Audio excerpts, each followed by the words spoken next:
Hello and welcome दोस्तों।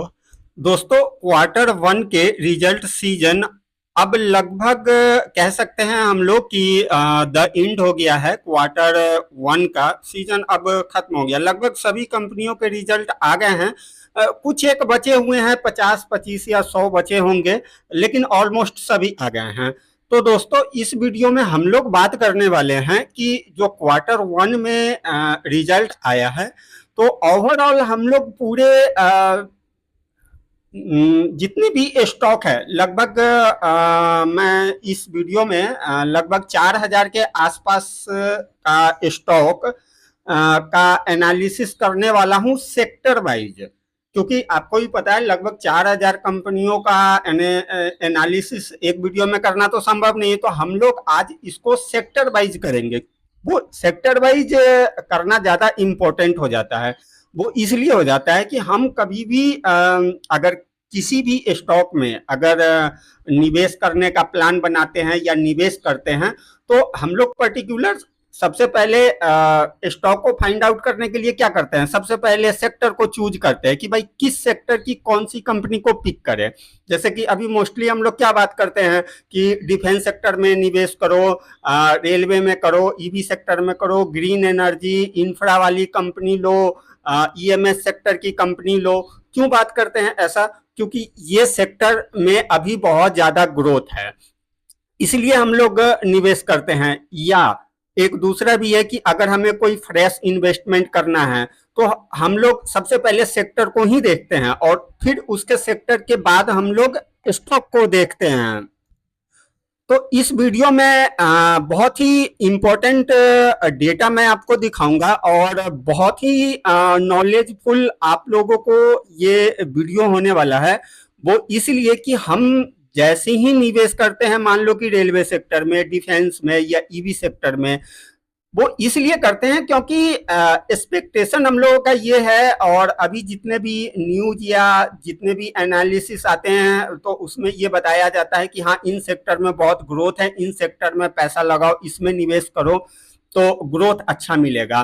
तो हम लोग इस वीडियो में वही देखने वाले हैं कि वाकई हम लोगों ने जो डिफेंस में इन्वेस्टमेंट कर रखा है, ईवी में कर रखा है, ईएमएस में कर रखा है, इंफ्रा में कर रखा है, तो क्या वाकई ये सेक्टर ग्रोथ कर रहा है या फिर बस ये फोमो चल रहा है, ऊपर ऊपर से ग्रोथ कर रहा है, अंदर का हमें कुछ पता ही नहीं है। तो इसीलिए मैं इस वीडियो में बिल्कुल डीप एनालिसिस करके आप लोगों के लिए ये मैटर लेकर के आया हूं कि आप लोग भी इसको आप वीडियो को पूरा अंत तक देखें और देखने के बाद आप लोग अपने पोर्टफोलियो को आप इस डेटा के साथ कंपैरिजन करके देखो कि आप जिस सेक्टर के जिस स्टॉक में निवेश कर रखे हो, वो सेक्टर अभी वाकई ग्रोथ सेक्टर है या उसमें डिक्लाइन फेज में वो सेक्टर चल रहा है। तो इसी पे मैं इस वीडियो में आप लोगों से बात करने वाला हूं। तो आइए हम लोग अपने वीडियो को शुरू करते हैं। लेकिन दोस्तों, वीडियो शुरू करने से पहले एक रिक्वेस्ट आप लोगों से करना चाहूंगा कि इस तरीके का डीप एनालिसिस करने के लिए हम लोगों का काफी एफर्ट लगता है। तो अगर वीडियो आप लोगों को अच्छा लगे और अगर आप लोग मुझे एक थैंक यू अगर बोलना चाहो, तो वो थैंक यू आप लोग मेरे वीडियो को लाइक करके आप लोग थैंक यू बोल सकते हो। और अगर इंफॉर्मेटिव वीडियो अगर आपको लगता है, तो आप मेरे चैनल को भी सब्सक्राइब कर सकते हैं। तो आइए दोस्तों, हम लोग टाइम को बर्बाद ना करते हुए हम लोग अपने टॉपिक पे आ जाते हैं। दोस्तों, फर्स्ट ऑफ ऑल आप ये देखो, 2296, 1495 और 152, अगर आप इन तीनों को प्लस करोगे तो आपके पास जो फिगर आएगा वो ये 3,943 का फिगर आता है। तो इस वीडियो में 3,943 स्टॉक के बेस पे सेक्टर वाइज मैं आप लोगों को डेटा दिखाने वाला हूं। 3,943 स्टॉक का एनालिसिस एक ही वीडियो में आप लोगों के लिए लेकर के आया हूं। दोस्तों, अंत तक बने रहिएगा जरूर। तो दोस्तों, ये जो आप 2296 स्टॉक आप देख रहे हो, ये 2296 स्टॉक ने क्या दिया है, पॉजिटिव प्रॉफिट ग्रोथ दिखाया है दोस्तों। Q1 में, और ये जो 1495 स्टॉक है इसने निगेटिव प्रॉफिट ग्रोथ रिपोर्ट किया है, और जो 152 स्टॉक है दोस्तों ये वाला, इसने नेचुरल मतलब ना इसमें ज्यादा कोई प्रॉफिट है ना कोई, बिल्कुल ऑलमोस्ट फ्लैट कह सकते हैं। इन जो जितने भी स्टॉक हैं इनका ओवरव्यू अगर मैं आपको बताऊं तो टोटल रेवेन्यू ग्रोथ, टोटल इन तीनों को मिला करके जितना भी इसका ग्रोथ आया है, रेवेन्यू ग्रोथ, वो 9.4% का आया है दोस्तों। और मैं आपको एक चीज बता दूं कि ये जो 9.4 आप देख रहे हो ये Q1 नहीं है, मतलब Q2 Q नहीं है, ये ईयर ऑन ईयर डेटा मैं आपको दिखा रहा हूं। मतलब ये कि अभी जून क्वार्टर का रिजल्ट आया था जून 2024 का, तो मैं इसको कंपेयर कर रहा हूं जून 2023 से, क्योंकि क्वार्टर ऑन क्वार्टर वैसे भी कोई भी एनालिसिस हो नहीं सकता है, क्योंकि 3 महीने में ऐसा कुछ भी डेटा फिगर हो क्लियर होता नहीं है। तो ये ईयर ऑन ईयर है कि जो 2023 जून क्वार्टर से 2024 जून क्वार्टर तक में इतने कंपनियों ने 9.4% का रेवेन्यू ग्रोथ रिपोर्ट किया है, यानी कि सेल्स में ग्रोथ रिपोर्ट किया है कंपनी ने। उसी तरीके से ये ईबिटा, तो ईबिटा पे हम लोग दोस्तों बात नहीं करेंगे, खामखा टाइम बर्बाद होगा। हम ये प्रॉफिट ग्रोथ है, यानी कि ये आप देखो टोटल ऑपरेटिंग प्रॉफिट पे कितना ग्रोथ रिपोर्ट किया है, 7.6% का।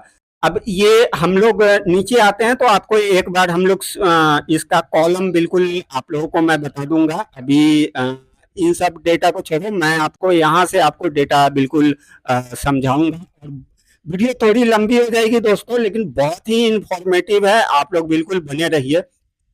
सबसे पहले देखो मैं आपको इसमें डेटा क्या है, आप यहाँ पे ये देख रहे हो इंडस्ट्री, इसमें इंडस्ट्री वाइज दिया हुआ है।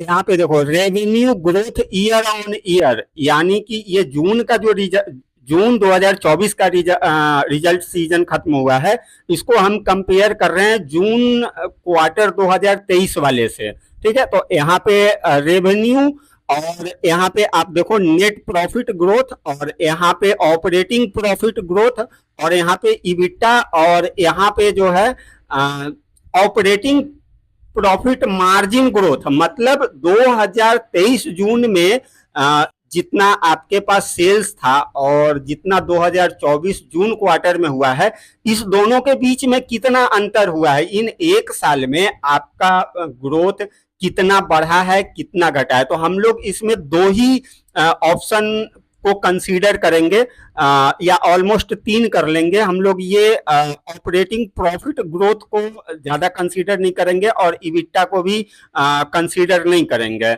मोस्टली हम लोगों के लिए ये 3 ही ज्यादा यूजफुल है। अगर हम इन 3 को समझ गए तो समझ लो कि सारा मैटर समझ में आ गया।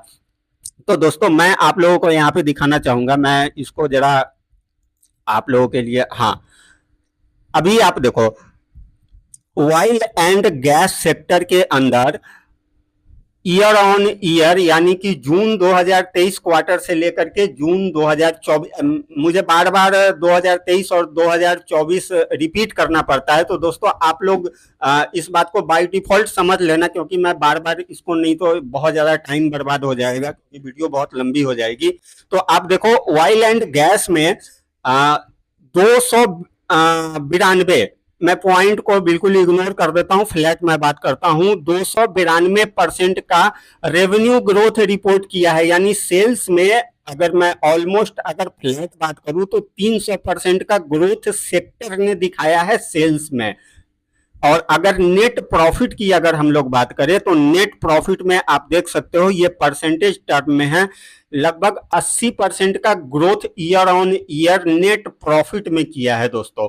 अगर इसको हम लोग लास्ट ईयर वाले से देख ले कि क्या हुआ, पिछले साल में ज्यादा ग्रोथ था या इस साल में इस जून में ज्यादा ग्रोथ हुआ है या पिछले साल के जून में ज्यादा ग्रोथ हुआ है, तो दोस्तों आप यहाँ पे देख सकते हो करेंट में 101% का ग्रोथ है, यानी कि अगर ऑपरेटिंग प्रॉफिट की बात करें, ऑपरेटिंग प्रॉफिट इसलिए मैं थोड़ा सा, जो बिगिनर है मैं खासतौर पे उनको थोड़ा सा सिंप्लीफाइड कर देता हूं। देखो हम लोग कभी भी रिजल्ट देखते हैं तो क्या देखते हैं, सेल्स ग्रोथ कितना बढ़ा है, उसके बाद हम लोग नेट प्रॉफिट देखते हैं, ऑपरेटिंग प्रॉफिट देखते हैं। ऑपरेटिंग प्रॉफिट से हम लोग कई बार ज्यादातर कंपेयर करके देखते हैं। उसके पीछे का क्या रीजन होता है दोस्तों, क्योंकि देखो कोई भी कंपनी सबसे पहले रेवेन्यू यानी कि सेल्स का डेटा देता है, उसके बाद एक्सपेंस का देता है, एक्सपेंस माइनस करने के बाद क्या क्या आ जाता है, आ जाता है ऑपरेटिंग प्रॉफिट। तो ऑपरेटिंग प्रॉफिट के बाद भी बहुत सारा चीजें होता है। अब उसमें क्या चीजें होता है, जैसे कि अगर ऑपरेटिंग प्रॉफिट के बाद क्या आ जाता है, अगर कुछ कंपनी का एक्स्ट्रा इनकम हुआ है तो वो भी इंक्लूड हो जाता है, जो नेट प्रॉफिट में जो इंक्लूड होता है। जो कुछ अदर सोर्स से इनकम होता है वो भी हो जाता है। कंपनी का डेप्रिसिएशन भी होता है, उसके अंदर इंटरेस्ट भी इंक्लूड होता है, उसके बाद गवर्नमेंट का टैक्स भी इंक्लूड होता है। तो इसमें क्या होता है, कई बार आपको मैं जब भी रिजल्ट को मैं कवर करता हूं तो आप लोग देखते होंगे कि ऑपरेटिंग प्रॉफिट तो क्वार्टर ऑन क्वार्टर या ईयर ऑन ईयर बढ़ा हुआ होता है, लेकिन जब फाइनली हम लोग नेट प्रॉफिट देखते हैं तो वहां पे ईयर ऑन ईयर भी गिरावट नजर आ जाता है, कई बार कुछ और गिरावट नजर आता है। तो वो किस लिए होता है, कई बार ऐसा होता है कि किसी क्वार्टर में कंपनी को जो अदर इनकम है वो ज्यादा आ जाता है और इस क्वार्टर में कम है, तो उसके वजह से भी नेट प्रॉफिट गिर जाता है।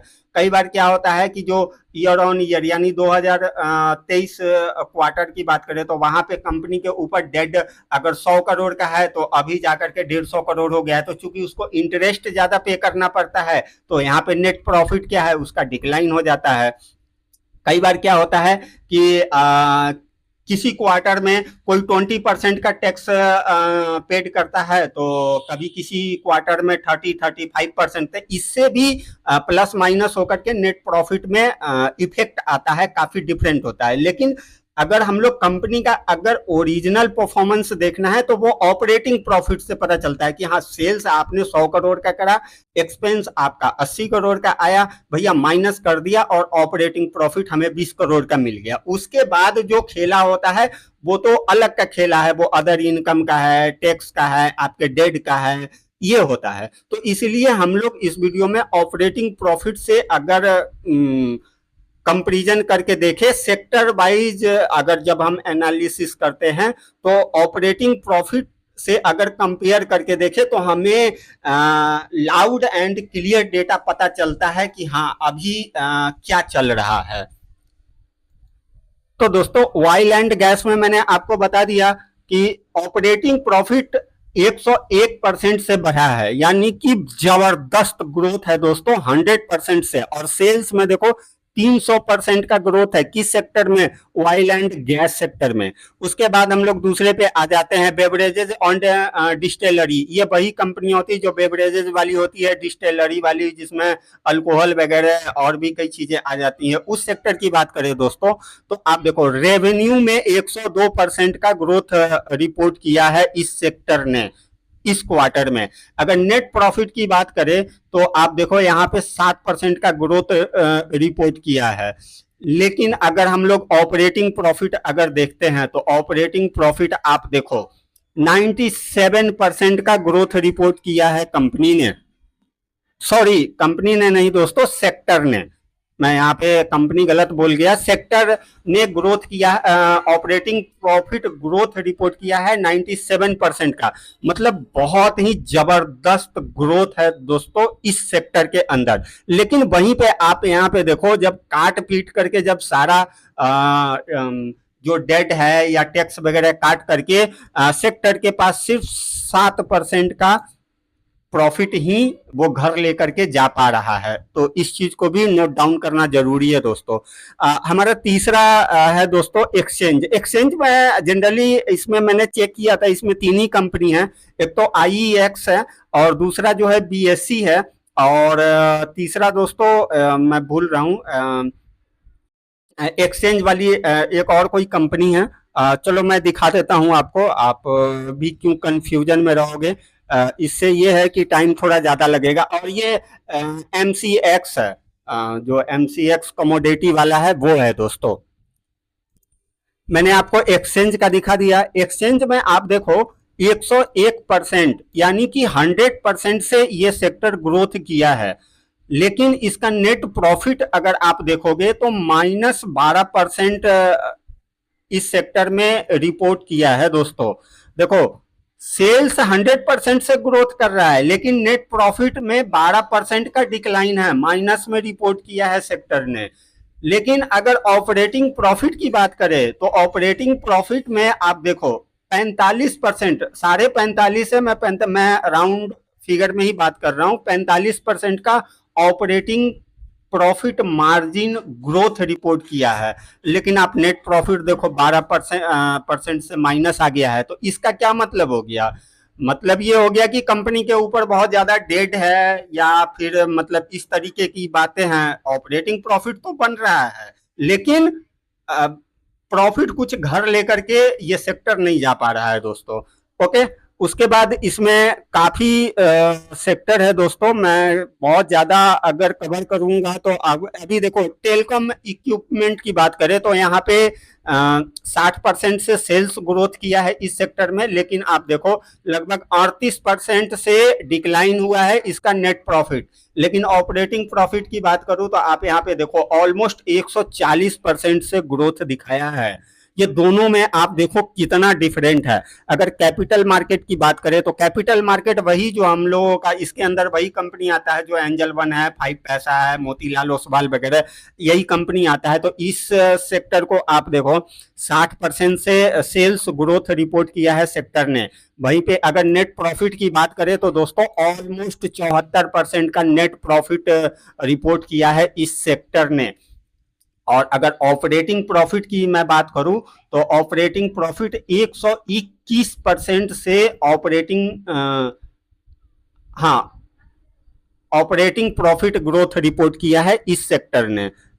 उसके बाद अगर मैं कार्बन ब्लैक वगैरह को देखोगे तो ठीक है, 59% से रेवेन्यू है, 8% से नेट प्रॉफिट ग्रोथ रिपोर्ट किया है। वहीं पे ऑपरेटिंग प्रॉफिट भी इसका कुछ खास नहीं है, ऑलमोस्ट 7% का है। कस्टमर इलेक्ट्रॉनिक्स में कंज्यूमर इलेक्ट्रॉनिक्स में अगर बात किया जाए, चूंकि हम लोग इस सेक्टर के ऊपर काफी फोकस रहता है, तो 51% से तो सेल्स में ग्रोथ है। और नेट प्रॉफिट में देखो जबरदस्त ग्रोथ है, ऑलमोस्ट 140% का नेट प्रॉफिट में ग्रोथ रिपोर्ट किया है। वहीं पे अगर ऑपरेटिंग प्रॉफिट ग्रोथ की बात करें दोस्तों, वहां पे 23% का है। उसके बाद अगर हम लोग ऑयल इक्विपमेंट अगर सर्विस, ये जो सेक्टर है अगर इसकी बात करें तो 48% से सेल्स रिपोर्ट किया है और 267% से नेट प्रॉफिट ग्रोथ रिपोर्ट किया है। वहीं पे ऑपरेटिंग प्रॉफिट इसने 36% से ग्रोथ किया है ये सेक्टर। कंप्यूटर हार्डवेयर की बात करें दोस्तों तो 45% से किया है और नेट प्रॉफिट 48% से, और ऑपरेटिंग प्रॉफिट ऑलमोस्ट 30% से किया है। मैं कुछ पॉपुलर सेक्टर को देख लेता हूं दोस्तों, काफी और एसेट मैनेजमेंट को देख लेते हैं जो एएमसी वाली कंपनी है। एएमसी चूंकि अभी म्यूचुअल फंड में बहुत दबा के पैसा आ रहा है, तो उसका जरा देख लेते हैं कि ये सेक्टर में सेल्स जो है 28% से ग्रोथ आया है और नेट प्रॉफिट में 25% का ग्रोथ रिपोर्ट किया है इस सेक्टर ने। लेकिन ऑपरेटिंग प्रॉफिट की बात करोगे तो वहां पे 52% डिक्लाइन भी रिपोर्ट किया है। डाटा प्रोसेसिंग में आप देखोगे तो 27% का ग्रोथ है रेवेन्यू में, 37% नेट प्रॉफिट में है और ऑलमोस्ट 20% का निगेटिव प्रॉफिट ग्रोथ है दोस्तों। उसके अलावा अगर मैं रियलिटी की बात करूं तो रियलिटी में ऑलमोस्ट 25% का सेल्स ग्रोथ रिपोर्ट किया है, वहीं पे 142% का नेट प्रॉफिट ग्रोथ रिपोर्ट किया है। लेकिन अगर ऑपरेटिंग प्रॉफिट की बात करें तो 1485, ऑलमोस्ट 1485% डिक्लाइन रिपोर्ट किया है रियलिटी सेक्टर। दोस्तों फोकस करो इसके ऊपर। और जो इन्वेस्टमेंट कंपनी है तो वहां पे आप देखो 24% का ग्रोथ रिपोर्ट किया है सेल्स में, 43% का नेट प्रॉफिट में, वहीं पे 108% का जो है डिक्लाइन रिपोर्ट किया है ऑपरेटिंग प्रॉफिट में। उसके अलावा दोस्तों अगर एरो स्पेस की हम लोग बात कर ले, एरो स्पेस में दो कंपनी है दोस्तों। एक तो तनेजा एविएशन एंड एरोस्पेस और दूसरा है सिक्का इंटर प्लांट, जिसका मैं बार बार वीडियो में लेकर के भी आता रहता हूं। ये दो कंपनी एरोस्पेस में मोस्टली आता है, जो कि आप ये देखो कि ऑलमोस्ट 23% से सेल्स ग्रोथ रिपोर्ट किया है सेक्टर ने, और लगभग 25% से नेट प्रॉफिट और 15% का ऑपरेटिंग प्रॉफिट इसका डिक्लाइन गया है एक साल में दोस्तों। उसके बाद अगर मरीन एंड पोर्ट की बात करें तो ऑलमोस्ट 23% का सेल्स ग्रोथ रिपोर्ट किया है, 42% का नेट प्रॉफिट रिपोर्ट किया है, तो वहीं पे ऑपरेटिंग प्रॉफिट भी इसने 27% से ग्रोथ ही रिपोर्ट किया है दोस्तों।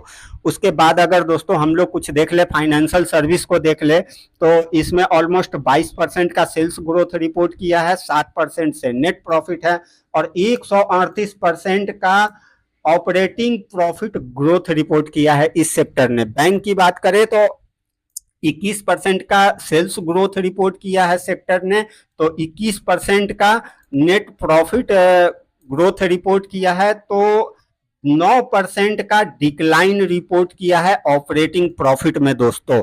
मतलब ये ऑपरेटिंग प्रॉफिट ही डिक्लाइन रिपोर्ट किया है। उसके अलावा अगर हम लोग देख ले तो काफी है, अदर टेलीकॉम सर्विस को देखें तो ऑलमोस्ट 21% का सेल्स ग्रोथ रिपोर्ट किया है, 35% से जो है नेट प्रॉफिट ग्रोथ रिपोर्ट किया है, वहीं पे 185% का ऑपरेटिंग प्रॉफिट ग्रोथ रिपोर्ट किया है। उसके अलावा इलेक्ट्रिक इक्विपमेंट प्रोडक्ट को अगर हम लोग देख ले तो ऑलमोस्ट 19% का सेक्टर ने सेल्स ग्रोथ रिपोर्ट किया है, तो नेट प्रॉफिट 24% का ग्रोथ रिपोर्ट किया है और ऑपरेटिंग प्रॉफिट 165% से ग्रोथ किया है।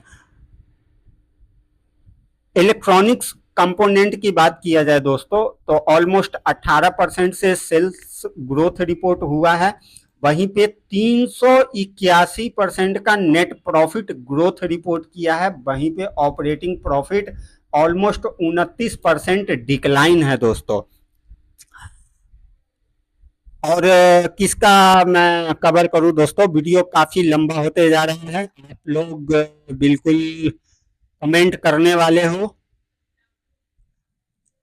एक टू व्हीलर और थ्री व्हीलर सेगमेंट को देख लेते हैं, तो इस सेगमेंट ने सेल्स में 15% का ग्रोथ रिपोर्ट किया है सेल्स में, और नेट प्रॉफिट में 23% और 25% ऑलमोस्ट ऑपरेटिंग प्रॉफिट में ग्रोथ रिपोर्ट किया है। तो ये तीनों इसका काफी अच्छा है। उसके बाद हम लोग हैवी इलेक्ट्रिक इक्विपमेंट को देख लेते हैं, क्योंकि 14% से सेल्स ग्रोथ रिपोर्ट किया है और 100% से नेट प्रॉफिट ग्रोथ रिपोर्ट किया है, वहीं पे 126% से ऑपरेटिंग प्रॉफिट ग्रोथ रिपोर्ट किया है इसने। अगर एयरलाइंस की बात करें तो एयरलाइंस में आप देखो लगभग 14% का रेवेन्यू ग्रोथ है, तो 12% का नेट प्रॉफिट डिक्लाइन रिपोर्ट किया है, वहीं पे ऑपरेटिंग प्रॉफिट भी इसका 18% से डिक्लाइन ही है दोस्तों। अगर आईटी सॉफ्टवेयर प्रोडक्ट की बात करें तो 13% से सेल्स ग्रोथ रिपोर्ट किया है, तो वहीं पे 13% से ही नेट प्रॉफिट भी ग्रोथ किया है, तो 245% से इसका ऑपरेटिंग प्रॉफिट डिक्लाइन हुआ है। आईटी सॉफ्टवेयर प्रोडक्ट सेगमेंट की बात कर रहा हूं मैं दोस्तों। अगर लाइफ इंश्योरेंस की बात करें तो 13% का सेल्स ग्रोथ रिपोर्ट हुआ है, तो 10% से नेट प्रॉफिट ग्रोथ हुआ है, तो 19% से ऑपरेटिंग प्रॉफिट भी ग्रोथ किया है। ट्रैवल सेक्टर की अगर बात कर ले, जो ट्रैवल सपोर्ट कंपनी है जैसे मेक माई ट्रिप या और भी अभी हाल फिलहाल में एक दो आईपीओ आया है, तो अगर उसकी बात करें तो 13% से सेल्स ग्रोथ रिपोर्ट किया है, 31% से नेट प्रॉफिट ग्रोथ रिपोर्ट किया है, तो वहीं पे ऑलमोस्ट 7% से ऑपरेटिंग प्रॉफिट डिक्लाइन है इसका। हाउस होल्ड प्रोडक्ट को अगर देख ले, क्योंकि ये घरेलू प्रोडक्ट है, तो यहाँ पे भी 13% का सेल्स ग्रोथ रिपोर्ट किया है, नेट प्रॉफिट 12% का हुआ है, तो ऑपरेटिंग प्रॉफिट सिर्फ 1.5% से ग्रोथ दिखाया है। डिफेंस की बात करें तो डिफेंस सेक्टर हमारा 13% से सेल्स ग्रोथ रिपोर्ट किया है, जबकि नेट प्रॉफिट आप देखो 67% से किया है। और ऑपरेटिंग प्रॉफिट की बात करें तो 9% डिक्लाइन है डिफेंस सेक्टर का, जिसके लिए हम लोग बहुत ज्यादा हाय तौबा मचाए हुए रहते हैं। और बाकी ऐसा नहीं है कि सेक्टर में कोई बुराई है, लेकिन आप देख लो ना, अभी भी देखो डिफेंस अभी थोड़ा सा जो है डाउन चल रहा है। वैसे डिफेंस की सारी कंपनियां अभी इतना ज्यादा रिटर्न बना करके दे दी है कि वो वैसे ही अभी ज्यादा उसका भागना तो बनता नहीं है। लेकिन जो डेटा है वो डेटा आप देख लो, फैक्ट डेटा तो यही है। स्टॉक तो पैसे बना करके दे रही है, लेकिन ऐसा नहीं है। अगर ओवरव्यू अगर देखा जाए तो यहाँ पे नेट प्रॉफिट तो बढ़िया है, नेट प्रॉफिट में कोई प्रॉब्लम नहीं है, लेकिन कहीं ना कहीं ऑपरेटिंग प्रॉफिट भी 9% से डिक्लाइन तो है दोस्तों। उसके बाद अगर हम लोग कुछ और सेक्टर को देख लें, क्योंकि ये काफी वीडियो लंबा होता जा रहा है दोस्तों, कुछ हम लोग हेल्थ केयर को देख लेते हैं। बहुत इंपॉर्टेंट सेक्टर है, लगभग ऑलमोस्ट 13% से सेल्स ग्रोथ रिपोर्ट किया है, तो वहीं पे 44% का नेट प्रॉफिट भी ग्रोथ किया है सेक्टर ने। तो वहीं पे 262% से ऑपरेटिंग प्रॉफिट डिक्लाइन रिपोर्ट किया है हेल्थ केयर सर्विसेज। उसके अलावा हम लोग कुछ इंपॉर्टेंट देख लेते हैं, लॉजिस्टिक देख लेते हैं, क्योंकि लॉजिस्टिक का तो वैसे ही बहुत बुरा हाल है दोस्तों, एक भी सेक्टर नहीं चल रही है। चाहे लांसर कंटेनर को देख लो, सीरीजी ट्रांसपोर्ट देख लो, और ऑल कार्गो देख लो, कोई लॉजिस्टिक सेक्टर की कोई भी कंपनी अभी नहीं चल पा रही है, काफी प्रेशर में है। देखो 12% से सेल्स ग्रोथ किया है, तो नेट प्रॉफिट 4% से किया है, तो ऑपरेटिंग प्रॉफिट देख लो सिर्फ 1% से ग्रोथ रिपोर्ट कर रहा है दोस्तों। उसके अलावा अगर ट्रांसपोर्ट से भी रिलेटेड, ये लॉजिस्टिक में बहुत सारे आ जाते हैं, लेकिन हम लोग पर्टिकुलर अगर ट्रांसपोर्ट की हम लोग बात कर लें, जैसे टीसीआई वगैरह है, तो वहां पे 11% का सेल्स रिपोर्ट किया है, तो 352% से नेट प्रॉफिट रिपोर्ट किया है। तो वहीं पे ऑपरेटिंग प्रॉफिट 127% का ग्रोथ भी रिपोर्ट किया है। तो इसका मतलब ये है दोस्तों कि जो ट्रांसपोर्ट वाली जो कंपनी है, जैसे टीसीआई हो गया, या फिर एक इसका भी है, कई है ट्रांसपोर्ट की कंपनी, अभी मैं मेरे जुबान पे नहीं आ रहा है दोस्तों। लेकिन तो ट्रांसपोर्ट वाले में अच्छा ग्रोथ है, लेकिन अगर जैसे लॉजिस्टिक वाली बोलते हैं, यानी कि जो सीरीजी लॉजिस्टिक है, लांसर कंटेनर है, या टाइगर लॉजिस्टिक है, हालांकि टाइगर लॉजिस्टिक का Q1 के रिजल्ट काफी अच्छा आया है, लेकिन फिर भी दोस्तों स्टॉक नहीं चल पा रहा है। वो इसलिए कि सेक्टर में ही प्रॉब्लम है। तो आप लोग इस चीज को आप लोग फर्कट अलग अलग कर सकते हो कि लॉजिस्टिक वाला और जो पर्टिकुलर जो कोर हमारा ट्रांसपोर्ट वाला बिजनेस है, वो दोनों अलग अलग है, और दोनों सेक्टर में भी ग्रोथ भी अलग अलग है दोस्तों। ये डेटा देखने से ये चीज फाइंड आउट करने में काफी हेल्प मिल रहा है दोस्तों।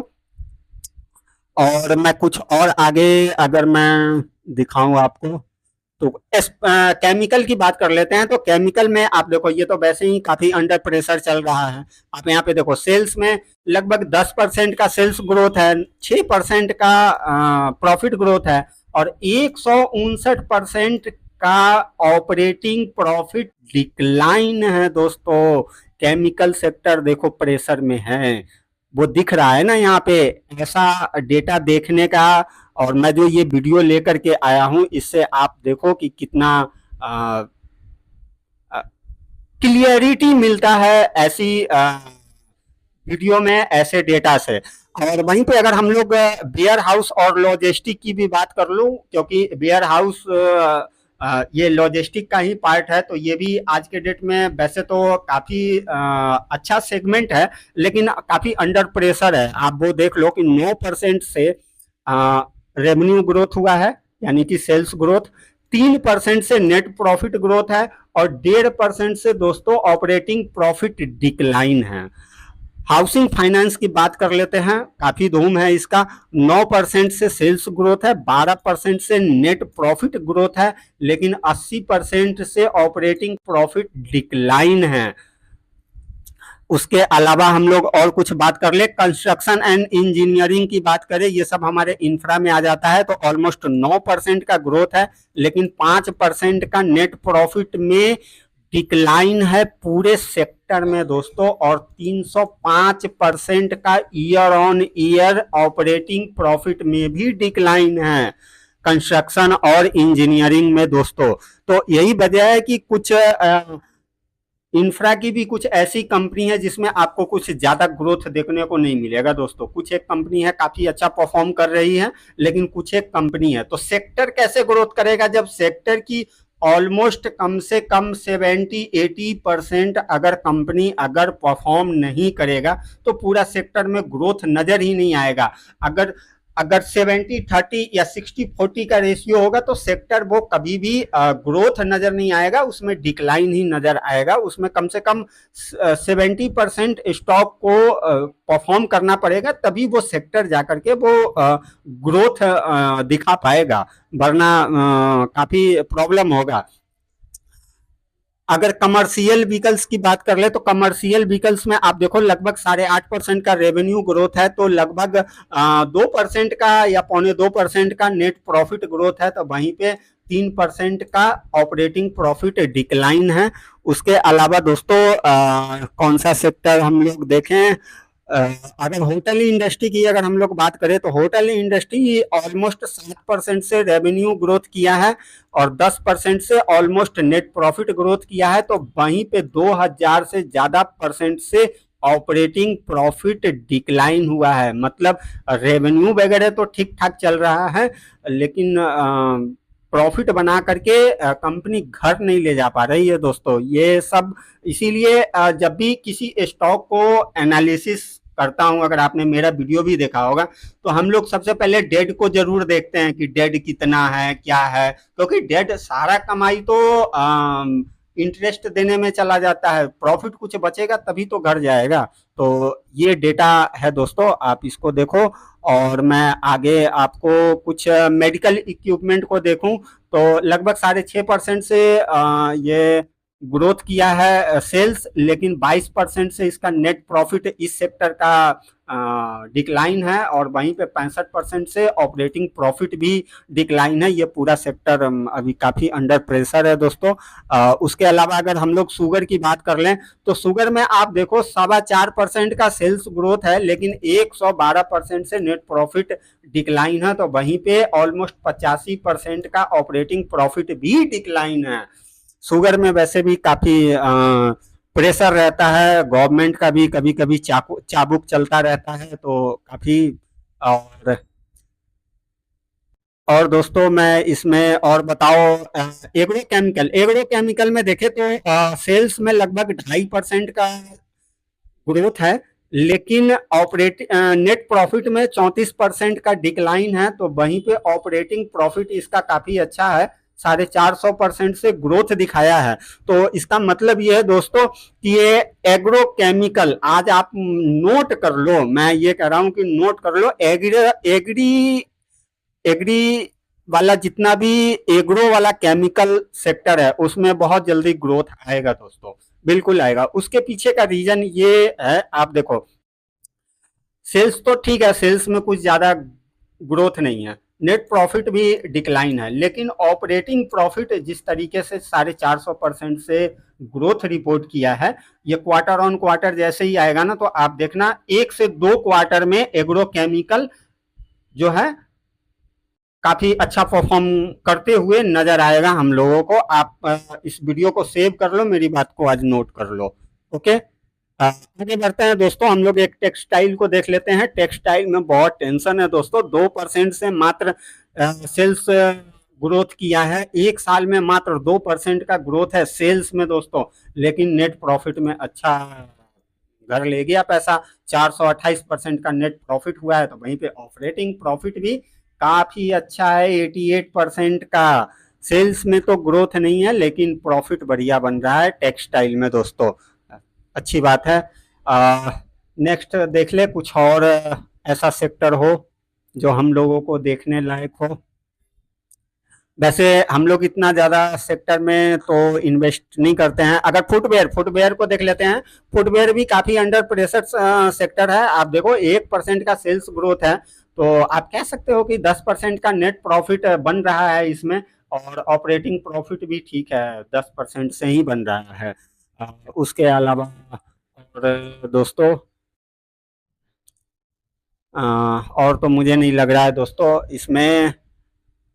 लगभग मैं देख लेता हूँ, और कुछ ऐसा कोई मुझे सेक्टर नज़र आए तो मैं उसको आपको बता दूँ, क्योंकि वीडियो दोस्तों आधे घंटे से ऊपर की हो गई है।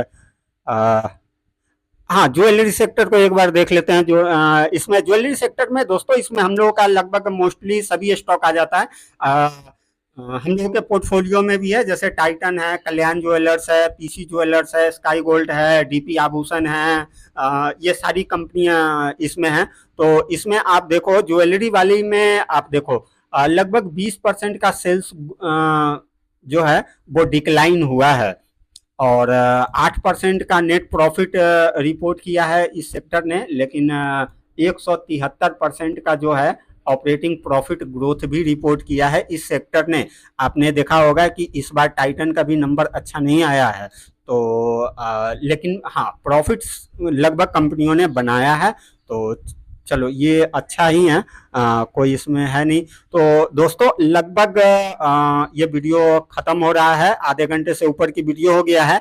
आप यहाँ पे देख सकते हो दोस्तों, मैंने ऑलमोस्ट इसमें 128 सेगमेंट को मैंने सेक्टर वाइज कवर किया है। इसमें से मैंने काफ़ी को छोड़ दिया है, लेकिन जितना भी खास तौर पे हम लोग जिस सेक्टर में निवेश करते हैं, अब आप इसमें हो सकता है कि कमेंट बॉक्स में आप ये लिख दो कि सर आपने ईवी को तो कवर नहीं किया, ग्रीन एनर्जी को कोई कवर नहीं किया। तो देखो, ग्रीन एनर्जी बोल के चाहे आप किसी भी स्क्रीनर वाले साइट पे चले जाओ, आपको ग्रीन एनर्जी बोल करके आपको उसमें कोई भी सेगमेंट नहीं मिलेगा। ईवी करके कोई भी सेगमेंट नहीं मिलता है। जो ईवी वाला है अलग अलग है, या तो वो डाइवर्सिफाइड वाले सेक्शन में आपको नजर आएगा, और जो ग्रीन एनर्जी वाली है जैसे जेंसॉल इंजीनियरिंग हो गया, केपीआई हो गया, ये सब किसमें कवर होता है? ईपीसी सेक्टर में कवर होता है, जो कंस्ट्रक्शन प्रोक्योरमेंट वाली कंपनी है उसमें होता है। तो इसीलिए आपको इस 128 वाले लिस्ट में कहीं भी आपको ग्रीन एनर्जी, ईवी सेक्टर ऐसा नजर नहीं आया होगा। दोस्तों मैं इस चीज को इसलिए क्लियर कर दिया हूं क्योंकि आप लोग तुरंत कमेंट बॉक्स में कवर कर दोगे कि अरे आपने तो ईवी कवर नहीं किया, ग्रीन एनर्जी कवर नहीं किया, ईएमएस कवर नहीं किया। तो इसलिए मैंने आपको बता दिया। तो दोस्तों आप लोग कमेंट करके जरूर बताना कि वीडियो कैसा लगा। अगर अच्छा लगा, अगर आप लोग अगर थैंक यू बोलना चाहोगे तो एक लाइक कर दो, वो मेरे लिए थैंक यू है। और वीडियो अगर इंफॉर्मेटिव लगा हो तो बिल्कुल चैनल को सब्सक्राइब कर दो। वीडियो आई नो कि ये 40 मिनट का हो गया है दोस्तों, लेकिन अगर आपको कुछ नॉलेजेबल, अगर कुछ ज्ञान की बातें सीखनी है, अगर जानना है, तो आपको टाइम तो देना पड़ेगा। अब इस इंफॉर्मेशन से क्या होगा?